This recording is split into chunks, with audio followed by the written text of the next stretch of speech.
Where you are today, good, bad or ugly, is based on the decisions you've made and the choices you've made and the knowledge you have. Nearly there. I don't want you to be nearly there, I want you to be really there. Because the difference between nearly and really is life-changing. Are you so attached to what you're having today, to the things that you feel that you need today, that you're not willing to let them go to move to a better future?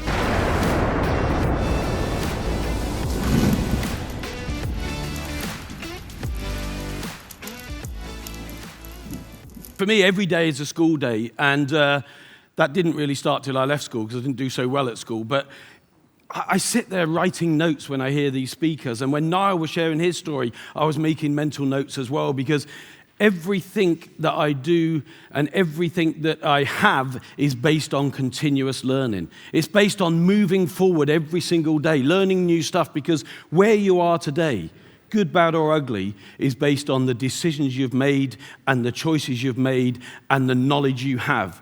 And if you want some different things, you need to learn some different things. And so every day I'm looking for what more can I learn? What else can I have? But, you know, it's great to hear people say about the wonderful things you have, the wonderful things you do.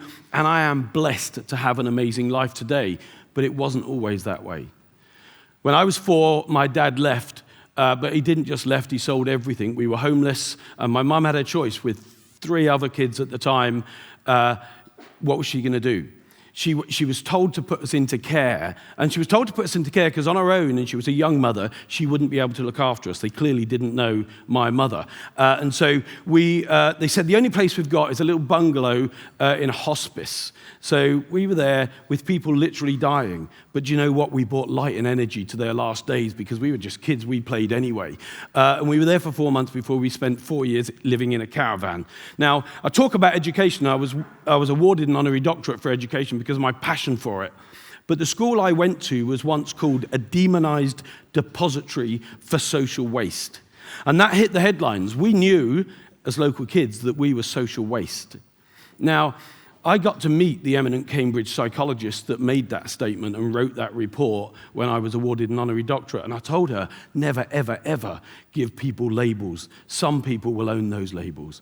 But you know what? I'm going to talk a little bit about some of the principles I've learned along the way and the hard knocks and the good things and the people that have made a difference to me. Because, you know, I then went on and I was ambitious because I always thought, Mum, I said, don't worry, Mum, one day I'll be a millionaire. You know, who saw Only Fools and Horses? And I thought I'll be like that. And I believed it. And I was stupid enough not to know that that didn't happen to people like me.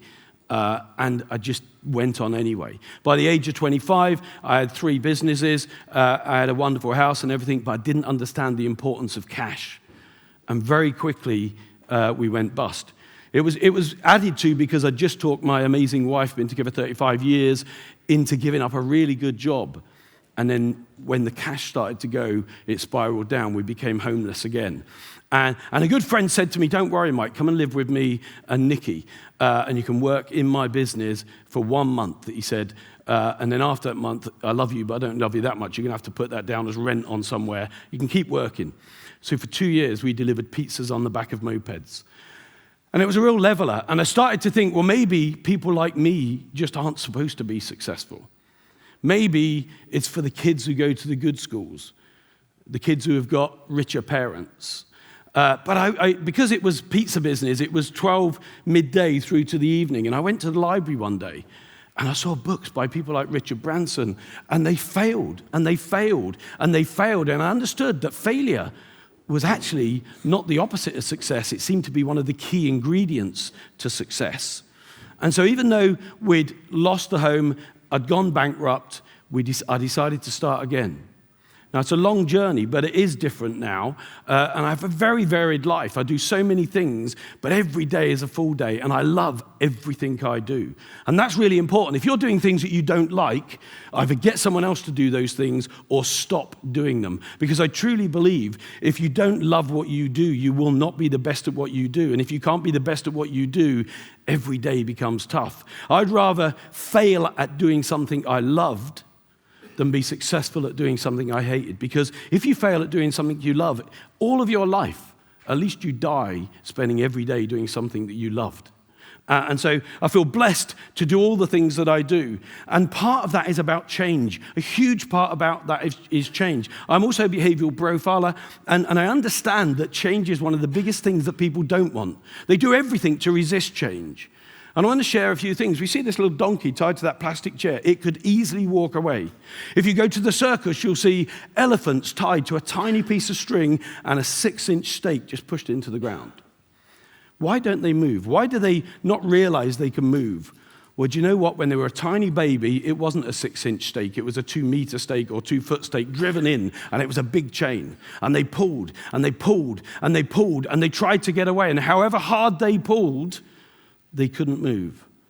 Once they're broken and that chain is there, here, you could put the smallest little piece of string to the lightest chair, and they will not move.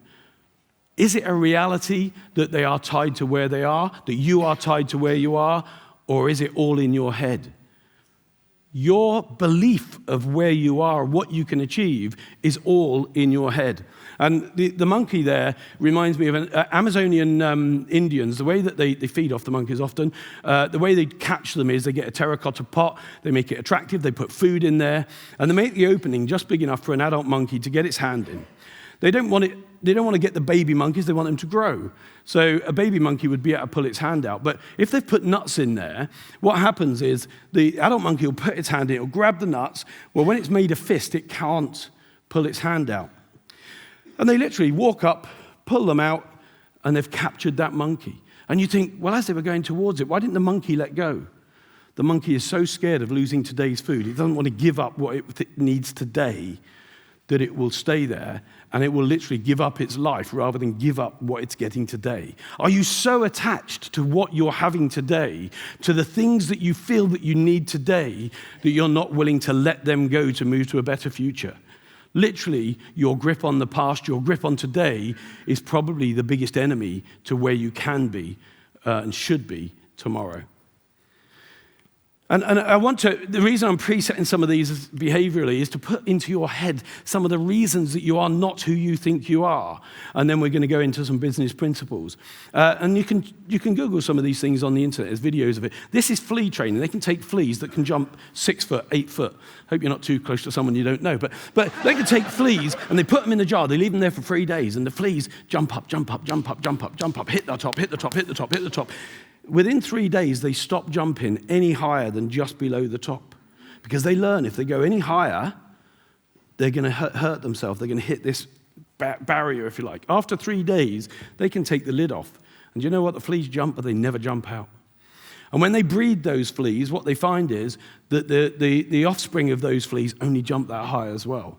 Now, is it a reality that they can only jump that high, or is it a conditioned belief, a conditioned behavior that they believe and they are taught that that's how high we jump? When really, if they just had a different belief, they could jump 20 times that height. How high could you jump if you stopped believing the limited beliefs that people have given you? And part of it starts with the label I talked about. Some of you may have been called stupid, clumsy, lazy, chubby, short, too tall, whatever it is. Don't own that label. And I love the story of Les Brown. He wrote an amazing book called Live Your Dreams. It's probably 25 years old now, 30 years old. And he was in school, and there was a term at the time in America called educationally retarded. And they gave that to kids. Literally, they let these kids believe that it was okay to say, oh, no, you're educationally retarded. Anyway, a supply teacher came in, and the supply teacher asked Les a question. And he said, sorry, miss, I'm educationally retarded. And she looked at him in horror, and she threw the board rubber at them and said, never, ever, ever accept someone else's label of you. You are not a label. You can be anything you want. And actually, don't even accept your own label of yourself, because that has probably been formed by limiting belief.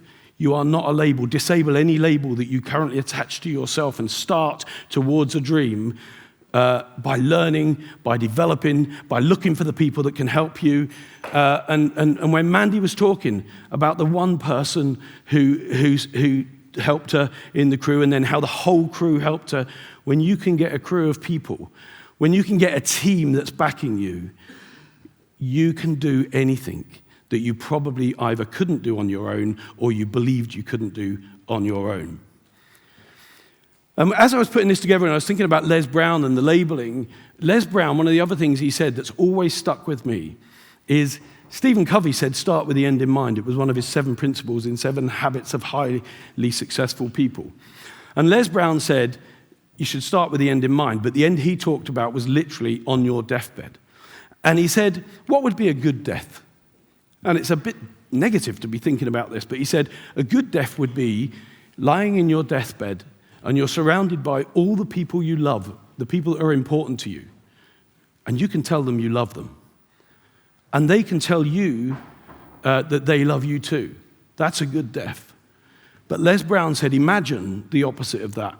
Instead of being surrounded by the people you love that are important to you, you're surrounded by the hopes and dreams that you never pursued. And they look at you and they say, I was a dream that you had. I only came for you. I could not be brought to life by anyone else. And now that you're dying, I'm going to die with you. If you've got a thought in your head that is a hope, that is a dream, don't let that dream die with you. You owe it to that dream. You owe it to yourself to do everything in your power to progress towards that dream. And just keep on going until you get that. So I had a mentor. I had lots of really tough mentors, and one of them was head of corporate restructuring, would charge himself out at £18,000 a day in the 90s, back when that was a lot of money. And he was really tough on me. I was building a business at the time. I'd helped him, so he mentored me in return. And one of the things he said was, Mike, I want you to cross an ocean. I said, Stuart, you know I'm scared of water. And he said, that's why I want you to cross an ocean. You need to face your fears. And I said, yeah, but you know, the business is growing, Stuart. I haven't got time. He said, Mike, do as I say or get another mentor. And I said, but he said, get off your effing butt, Mike. He said, if you don't listen to me, what's the point of me being here? Stay broke. And he would often hit me with these things that would anger me, because already I wasn't broke, but I wasn't where he was. And so I thought, okay, I'll do this. So I signed up for Clip Around the World Yacht Race. You do 2 weeks, 3 days of training, then a couple of weeks. And on the second day of training, there was a U-shaped group of us. I don't have the physique for many of these things, but I'm sitting there and the guy next to me says, excuse me, what training do we get exactly? And they said, we do the first day of training in the classroom, the second day of training, we find the biggest storm we can get and we go out and we show you what it's like. And the guy laughed awkwardly and I looked terrified. And he said, no, I'm serious. We can't prepare you on calm waters. We can't prepare you on calm waters. If you want it easy, if you don't want to have the challenges, then you probably aren't going to have the wherewithal to get to where the massive dreams that other people won't have. So I said, okay, we'll do this. Second week of training, we were out in a force nightingale at 2 a.m. in the morning. Lobster pot got caught in the rudder. The steering cable broke. We crash-jibed. One lady broke her arm. Another guy got his teeth knocked out. And I thought, Jesus Christ, I'm going to die. I haven't even done the race yet. And I looked back at the skipper, a guy called Rich Gold, 28. He'd already been around the world once. And he's on the helm. He's holding on like this. And he's smoking a roll-up. and I what the hell? And he just calmly as anything says, Mayday, Mayday, Mayday, we have 22 souls on board and no ability to steer. And I didn't hear, but I heard afterwards that they said to him, is anyone's life at risk? And he said, no, we got a couple of injuries, but no one's life at risk. And they said, we're not going to put any more at risk either. You need to bob around. We'll come and get you in the morning. So we spent the whole night bobbing around. But doing that race, I'd come back and then Stuart would say, how was it, Mike? I had a few words to say to him. But then he would say, what did you learn from that? I'd say, well, sometimes I always used to think I had to steer from the front, I had to lead from the front, but I learned from that actually I could lead from the rear, because the skipper on a boat is right at the very back. By being at the very back, he or she can see every person on that boat. They can see the wind at the top of the mast, I don't even know the name of the thing, but I did do 6,000 miles in 6 weeks at sea. But you can see which way the wind's going, you can see the sails, you can see every person, you can see they're safe. If you are at the front believing that's the only place that you can be, you're not going to see anything that goes on behind you. Literally, there could be a man overboard. So this stupid belief that people have that I'm not going to expect my staff to do anything I'm not doing, and so on, it's great to do it occasionally, but don't get so caught up at the front that you lose the ability to see the whole business, the whole team, and where you're going. So I got back and I thought that was great, and he said, right, I want you to climb a mountain next. I said, oh, Stuart, for God's sake. I said, the business is growing like crazy in America and Australia. I need to be there. And he said, Mike, shut the F up or find another mentor. I said, okay, Stuart. So we climbed mountains. And one of the things he taught me there is he said, you're often stressed, Mike. You're running around. He said, what did you learn from that? I said, well, one of the things was stop, breathe, think. When you're going up and you're not getting enough red blood cells, you're not getting enough oxygen to your brain, your body starts to prioritize, okay? And it prioritizes your key organs, so you can become increasingly disabled. But if you stop, all of a sudden, you can take a breath. If you take a breath, you get oxygen then to your brain. If you get oxygen to your brain, you can think more clearly and make better decisions. So if you're running around at life, if you're so busy with your business that you can't think, that you can't breathe, stop. Even if it doesn't feel like you have the time to stop. Stop, breathe, and think. Ask yourself, am I doing the things that are really making the difference, that are going to get me to where I want to be going forward? This was the last mountain I did a couple of 3 years ago in Uganda. We had to have an armed guard because it's on the border of the Congo. And what you don't do is put on social media, I'm going to do this climb, because you're telling people who you are, where you're going to be, when you're going to be there, and they kidnap you. But it wasn't until 2 days in that the guy, we got to know him, and he said, you do realize that most often when people are kidnapped, they're kidnapped by their armed guard. And I thought, oh, thanks. Anyway, you know, it's never a straight line. Mountain ranges go up and down. Okay, if you look at any mountain range, you're not just going to go like that.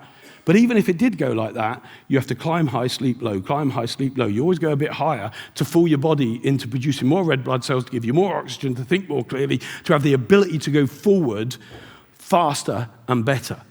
And that's like life. You know, we're never going to go all uphill. Sometimes we're going to go backwards. And I'd say to Stuart, I hated going back. You know, we'd be at this altitude and I'd have to go back. He said, why is that? I said, well, sometimes they made us sleep lower. Sometimes the terrain went backwards. I just hate going backwards. He said, Mike, why do you always use negative language? He said, you're not going backwards. You're going to a place where you can consolidate, where you can get energized, where you can replan and think more clearly to get the next climb. And that, I started to look back at my life and see the homelessness and see the bankruptcy and see the challenges as this consolidation period that would give me more strength, ability, and clarity of mind to move to the next peak. And this was on Kilimanjaro. It's about 5,000 meters. It's the night before. You get there about 4 o'clock, and normally you're going to try and get some sleep because you're going to start climbing again at midnight. And you're going to climb at midnight so that you can get up there to see the sunrise, which is absolutely spectacular. You're cold, you're tired. And just as we were packing up here, I was looking across. We're above the clouds, and it was beautiful. But then I looked, and I saw in the background, this is Meru, which is a sister mountain to Kilimanjaro. And Stuart had told me to do that first 4 years before. I summited Kilimanjaro in a similar way. It's just under 5,000 meters. And I was about 20 meters down, and I fell. I broke my fibula and tibia and had to be carried off the mountain. We were going to go on. We were going to do Meru as a practice climb, and then we were going to go on to do Kili. And I couldn't do Kili because I had to go home, and it took me a few months to get over the rehabilitation to walk again and get back to normal.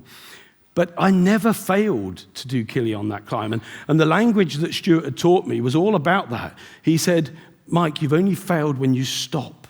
Unlock your path to success with Success is a System, the podcast that guides you through proven strategies and expert insights. Join us every fortnight as we break down the systems behind success. Subscribe now for your fortnightly dose of inspiration and practical tips. Success is not just a dream, it's a system. Tune in and transform your journey. Visit www.mikegreene.co.uk for more info. Success is a system where dreams meet strategy. Failure is not a destination, it is an event on the journey. And the only time you become a failure is if you choose to stay there.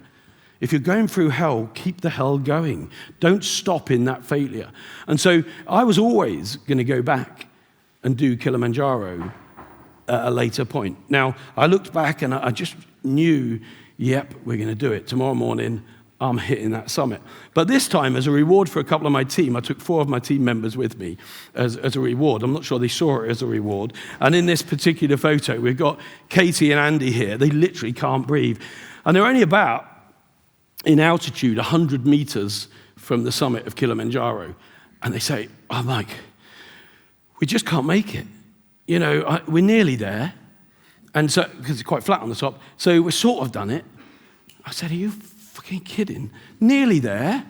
I don't want you to be nearly there. I want you to be really there. Because the difference between nearly and really is life-changing. Knowing that you nearly did it, but then you gave up, versus you really did it, and you did something that less than 1% of the planet will ever do, is life-changing. And so we keep moving. We don't give up. And this is them just setting off one step at a time. That last bit, it's enough to make you want to cry when you get there. But all that pain, just a few minutes later, look, we didn't even have enough, one of our sponsors, my business HRM, we didn't have enough puff between 3 of us to blow up that little ball there. But look at the smiles. But more importantly, and I realize now it's not a good strategy for the people who you employ, because Katie went on to set up her own consultancy called Cam Media. It's a fantastic business in the UK. Andy ended up running China for dunnhumby, which is a big research business as well. It changed their lives.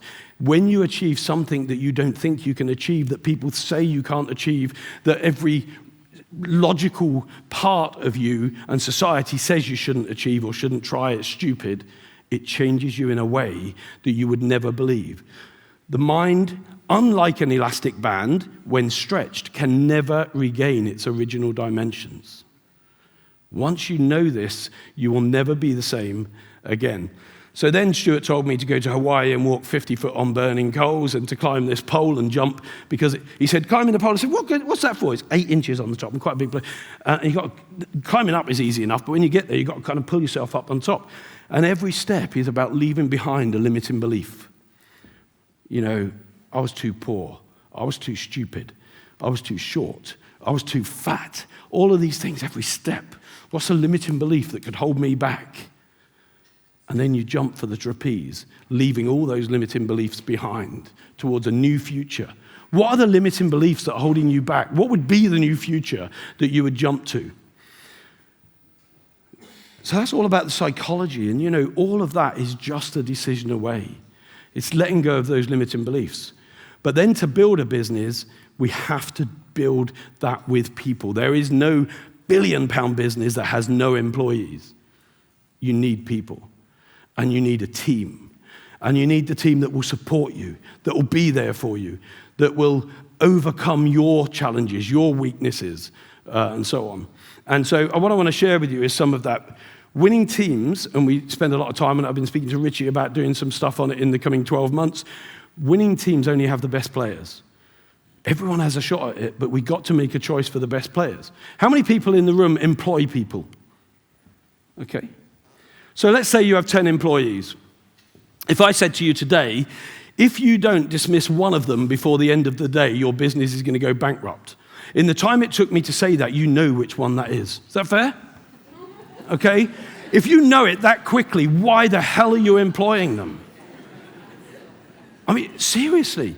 We're employing people who we know are not the best. Now, everyone in your business, therefore, is an anchor or a propeller. There's no gray area. They're anchoring you back and your business back, or they're a propeller. Doesn't mean they're not nice people. Doesn't mean they don't have the potential to be good. But if you're a small business, you've got to really say to yourself, am I keeping them for the right reasons? Do I need them? Are they really going to get me where I need to be? And, you know, sometimes our inspiration can come from our children. Yesterday, my eldest daughter got a distinction, for a master's distinction, I don't even know the proper name because I never went to uni, but for cognitive neuroscience, and she'd already got a first in psychology. But when she was 7, I was about to go off and do a conference, a bit like this, but to 2,500 travel agents in Portugal. And I said to Jules, my wife, I said, Jules, I'm going to stay at home tomorrow because the next day I was going to be flying off, and I haven't even met the presentation yet. And she said, yeah, fine, I'm going to work at home, I need some peace.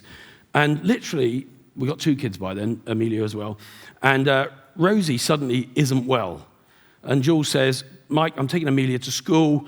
You need to look after Rosie. I said, Jules, I've told you, I was speaking to 2,500 travel agents. I haven't even started the presentation. I need to get the presentation done. She said, deal with it, Mike, I'm going. And I thought, I needed a tough person with me. I love a tough person. And the best people to help us are the people who make us do what we need to do. Anyway, typical true to form like most kids, 5 minutes after Jules has left, Rosie's in there. Can we play, Dad? I said, Rosie, I thought you weren't well. Oh, well, I feel a bit better now. And I said, Rosie, I've got to do this presentation. And I got all these magazines of what's current and going on in the travel sector. And so I thought, I know. I ripped this page out and I tore it into lots of places, not proud of it. And I said, look, Daddy's really busy, but if you can, I'll give her some sellotape, if you can put this back together, when you've put this back together like a jigsaw, I'll come and play with you. I thought, that's great, she'll be ours. I'm not kidding you, within 10 minutes, it's no surprise she's a cognitive neuroscientist. She came back, I'd torn it up, she came back and it was stuck together. And I said, Rosie, that's like incredible. How did you do that so quickly? And she said, it was easy, Dad. There were people on the back, and when I got the people right, the world was all right. And, you know, not only did that blow me away that a little 7-year-old could teach me this, could reconnect me to this, but it gave me my clothes for that conference, that when you get the people right, the world will be right. When you get the right people in your business and you get those people right, your world will be okay. And that's really important. And when I was with Charlie Mullins just Monday, and he said it again. He said, Mike, you can't build business without people. He was a plumber, 15 years old, no education, in London, Pimlico Plumbers. He sold last year for 146 million. And it's just a plumber, he says. And we're sitting there chatting, and we're talking about apprenticeships and education and the importance of all of that. And he said, Mike, you can't do it without people. You've got to employ people. I know they're a pain in the arse, but when you get to know them, you get to understand what their needs are, how their needs marry to your needs, how you can work as a team, you can change the world. And so I want to give you 3 different management styles that all work, by the way. It's not about finding one system, and you've got to do that system. It's finding the system that you can work with that works for you. But the first one is Jack Welch. You used to call him Neutron Jack. Every year, he said, you have to fire the bottom 10% of the business. He employed 440,000 people, so that's a big number. And if any manager wasn't willing to do that, they were probably one of the 10% that were going. Now, people might say, that's terrible, that's awful. But if ever you heard him speak, what he would say is, if you can think about them in the time you thought about who you would sack, like in a seconds, you're never going to respect them. They're not going to be part of your senior team. You're only hanging on to them, abusing them, exploiting them until the right person comes along that you can change them out for. If you think of them as the bottom 10%, set them free to be amazing somewhere else. And he said, make sure you pay them more than is the statutory to do that. Okay? But people might say, yeah, but it's still nasty, Mike. It's not good for business. And you can see the numbers here. He reduced the headcount from 440,000 to 310. But in that time, he grew the company from 25 billion to 125 billion. Profit was 405 million. He grew it to 33 billion. And incredible guy. So, you know, if you read his books or see some of the videos he's done, amazing. But that's easy to hire and fire and just let people go. This is a different example. Michael Abrashoff, Turn Your Ship Around. And I spoke with Michael in South Carolina. We were doing a conference tour. And he was an American naval commander. And he had the worst ship in the Navy when he started, and he ended up with the best ship in the Navy. And he said, the problem is, if you've got 900 people on a ship for a tour of duty, what are you going to do 3 days in if you decide they're not right? You're going to throw them overboard? So once you've got them, everyone wants to do a good job. If you can find out why they came to you in the first place, why they wanted to do that job in the first place, what their dreams are, what their hopes are, and you can find a way to marry that, if you've got the time. I mean, the challenge is if you're only employing a handful of people, it's hard to carry people or to have the money to invest in the ones that aren't quite there yet. But it definitely worked, and it worked for him, and his story is worth looking into. Another guy, when I was in retail, I used to do some tours with Kip Tindall, Container Store. 20 years in a row, he got double-digit growth. Was voted the best company to work for in America 3 years in a row. And we were talking about retail, and retail generally, food and drink retail, you spend about 10% of your retail sales on labor. And Kip Tindall used to pay twice the going rate of salary. But because he paid twice the going rate, he only had the best people, okay? And he spent lots on training them. And one of the people in the audience, when it was a Q&A, said to him, how can you pay twice as much and still make any money? We pay 10%, and if we paid much more, we wouldn't be able to make any money.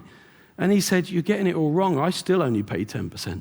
But how can that be? You're paying twice as much per person, but it only adds up to 10% of your turnover. Yeah. And he said, because great people. So just as you thought of the person you might let go, think about the person who's best in your business. Great people are at least 3 times as effective as the average people, or at least 3 times as effective as the poor workers. How many average people are you employing? And often the sad thing is you're spending more time with the nags than you are the thoroughbreds, because the thoroughbreds look after themselves. And, understanding people, investing in people, helping people, but recognizing that unless you're a charity, and even then, did a lot with charities, if you've got someone even fronting a charity that's got a face like they're sucking on a pickle, they're probably not going to raise much funds. So you perhaps have to think about where you put them in the business and so on. So develop a process that is simple. How do you attract, train, motivate, and retain the best people? And you should spend some time thinking about these areas. Why would they come and work for you? Would you work for you? Do you know 74% of the businesses in the UK, 4.4 million of them, and I'm sure it's the same here, have 0 employees. They're a technician, they're a dentist, they're a plumber, they're just a one-person business.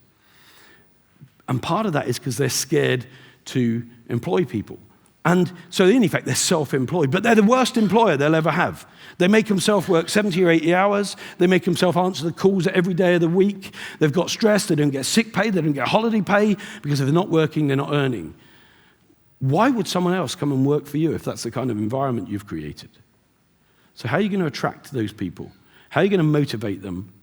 Are you going to invest in training? And I remember one retailer saying to me, Mike, I'm sick of training people because I spend so much money on training them and then they leave.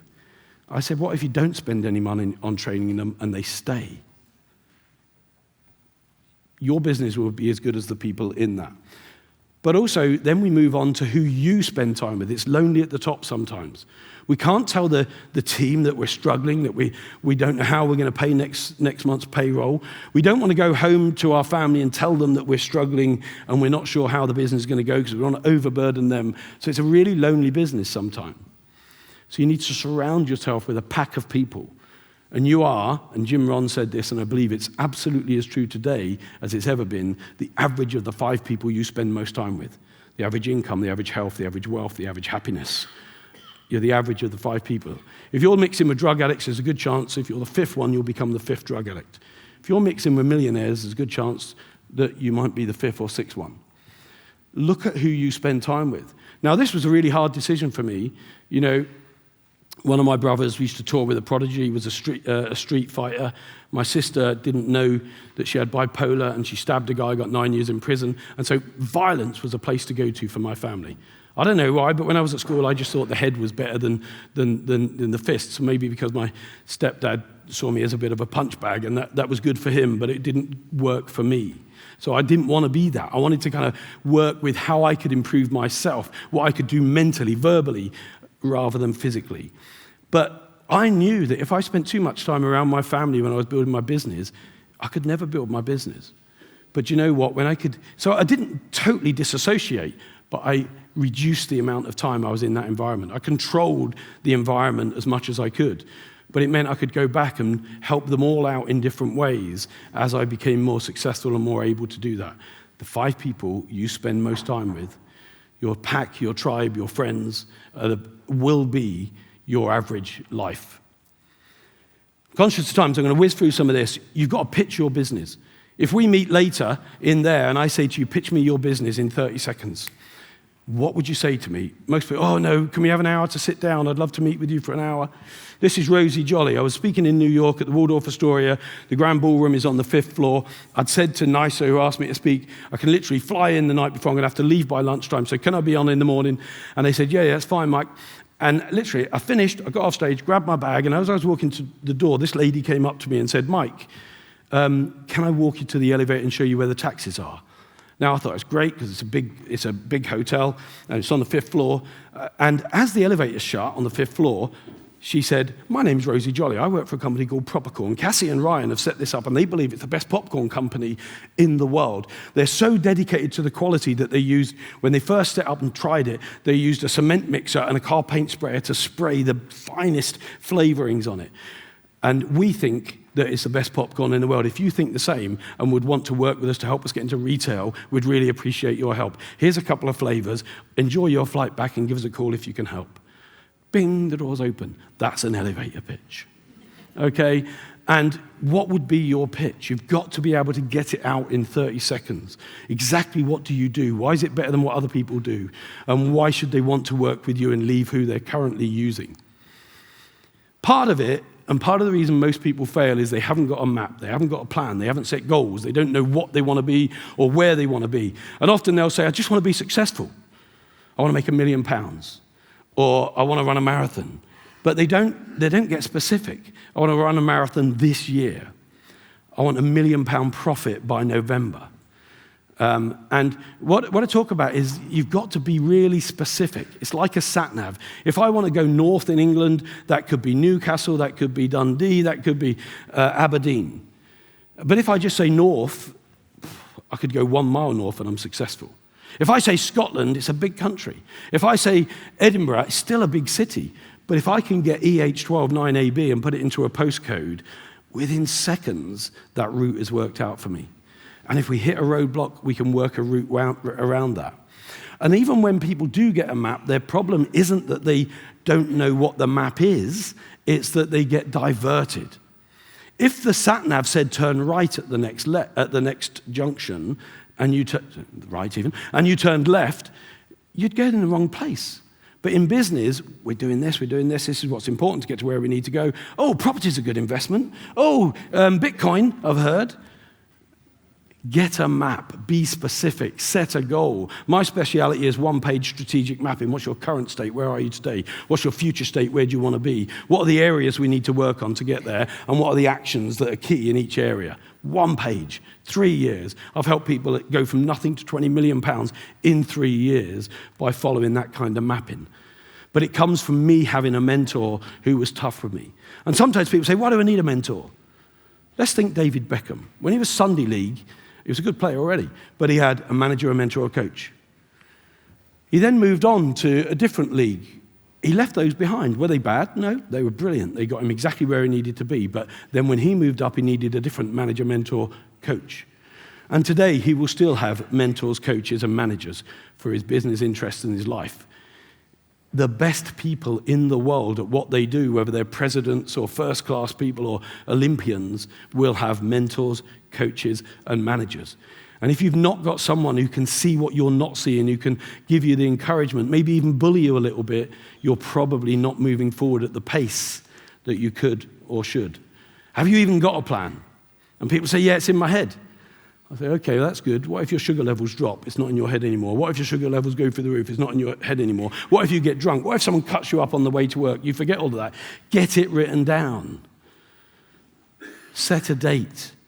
And so this one-page strategic mapping is something I'll be working with Richie and the business on to help people. It is that simple. It is not easy, but it is that simple. It really is.